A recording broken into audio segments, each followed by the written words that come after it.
बात करेंगे एक बहुत ही ज़रूरी और अहम टॉपिक पर, जो है अच्छे तौर तरीके और आदाब, जिन्हें हम इंग्लिश में मैनर्स भी कहते हैं। ये वो तरीके हैं जो हमें अच्छा इंसान बनाते हैं। तो चलिए शुरू करते हैं। वीडियो शुरू करने से पहले मेरे चैनल को सब्सक्राइब कर दीजिएगा और इस वीडियो को लाइक और शेयर ज़रूर करिएगा। इस टॉपिक को हम सेगमेंट में डिस्कस करेंगे। हमारा पहला सेगमेंट है इम्पोर्टेंस ऑफ गुड हैबिट। सबसे पहले हमें समझना चाहिए कि अच्छे तौर तरीके रखना क्यों ज़रूरी है। ये हमारे मामलात को बेहतर बनाता है और हमारे रिलेशनशिप को मजबूती देता है और हमारे आसपास के लोगों के साथ हमारी इज्जत को बरकरार रखता है। जब हम अच्छे तौर तरीके में रहते हैं तो हमारा माजी भी साफ होता है और मुस्तकबिल भी। अच्छे तौर तरीके में वो कुछ उसूल शामिल हैं जो हमारे बिहेवियर को रेगुलेट करते हैं, जिसमें दूसरों की इज्जत करना, झूठ नहीं बोलना, मदद करना और दूसरों के साथ मेहरबानी का इजहार करना शामिल है। ये एक बड़ी सोच है जो हमें सिखाती है कि हमें अपने आसपास के लोगों के साथ कैसे रहना चाहिए। जब हम अच्छे तौर तरीके में रहते हैं तो ये हमारे अंदर एक बेहतरीन इंसान को पैदा करता है।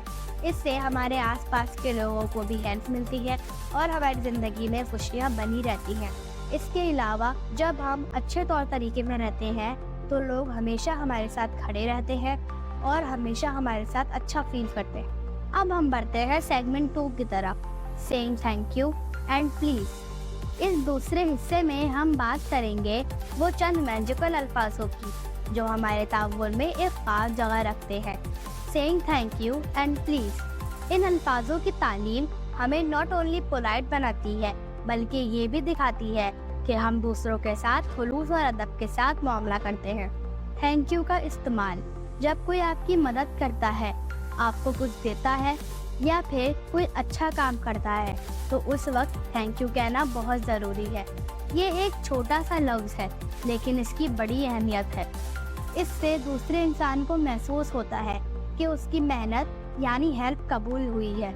फॉर एग्जाम्पल, आपके दोस्त ने आपको कलरिंग पेंसिल से कलरिंग तस्वीर बनाने में हेल्प की है तो आप उसे थैंक यू कहकर उसकी मेहनत का इजहार कर सकते हैं। प्लीज़ का इस्तेमाल और फिर आता है प्लीज़, जो एक हम्बल रिक्वेस्ट का इजहार करता है। जब हम किसी से कोई चीज़ मांगते हैं तो उस वक्त प्लीज़ कहना बहुत ज़रूरी है। ये एक तरह का अदब है जिसे हमें याद रखना चाहिए।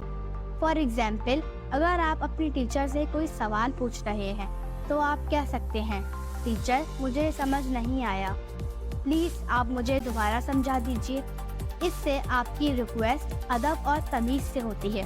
Now the time is segment 3, respecting elders. हमें हमेशा अपने बारे में नहीं बल्कि अपने एल्डर्स के बारे में सोचना चाहिए। उनका अदब करना, उनकी इज्जत करना बहुत ज़रूरी है। जब हम उनसे तमीज़ से बात करते हैं तो हमें उनसे सीखने में भी आसानी होती है। अब हम बढ़ते हैं सेगमेंट 4 की तरफ, कीपिंग क्लीन एंड टाइडी। अच्छे तौर तरीके में से ये एक और ज़रूरी चीज़ है अपने आसपास की सफाई रखना, अपने टॉयज़ को सही जगह पर रखना, अपने कपड़े साफ सुथरे रखना। ये हमें एक अच्छा और ऑर्गेनाइज इंसान बनाती है। Segment 5, sharing is caring. जब आप किसी के साथ अपने खेलने के सामान या कुछ और चीज़ें शेयर करते हैं तो आप केयरिंग दिखाते हैं। ये एक बहुत अच्छा तरीका है। आपको अपने दोस्तों के साथ खेलना और उनके साथ चीज़ें शेयर करना सीखना होगा। Segment 6, table manners. जब हम खाना खाते हैं तो हमें टेबल मैनर्स का ख्याल रखना चाहिए। हाथ साफ करना, चुपके से खाना खाना और दूसरों को डिस्टर्ब ना करना भी अच्छे तौर तरीके में शामिल है। तो फ्रेंड्स, आज हमने सीखा कि अच्छे तौर तरीके और आदाब रखना क्यों ज़रूरी है। अब हम मिलते हैं अगली इन्फॉर्मेटिव वीडियो में। जब तक के लिए अल्लाह हाफिज़।